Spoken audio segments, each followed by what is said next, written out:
Hola, hola, hoy te enseño a hacer este divertido pececito que cierra y abre la boca con papel y la técnica de origami.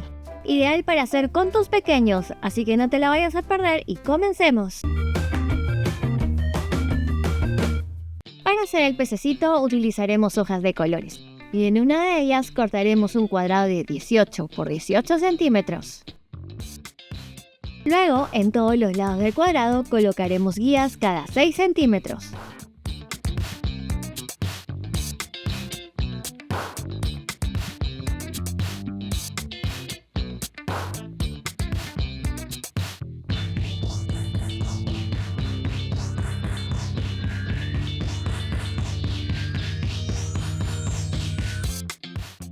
De ahí nos ayudaremos en la regla para unir las guías y levantaremos el papel de esta forma.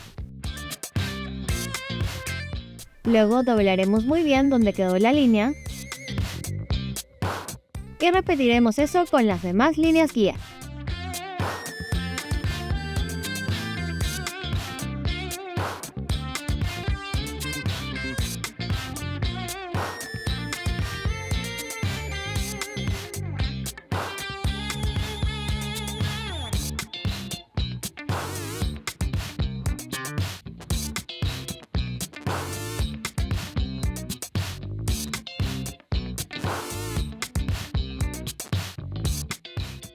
Ahora le daremos la vuelta a la hoja y vamos a doblarlo de las siguientes maneras.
Y así nos queda nuestro pececito de origami.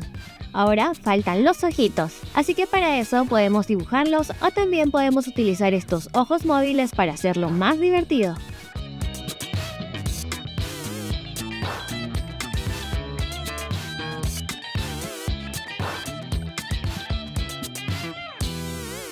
Y así de divertidos y graciosos es como nos quedan estos pececitos. Espero que esta idea te haya gustado y te animes a hacerlo. Ya nos vemos en los próximos tutoriales, te me cuidas un montón y desde aquí como siempre te envío las mejores vibras. ¡Chao!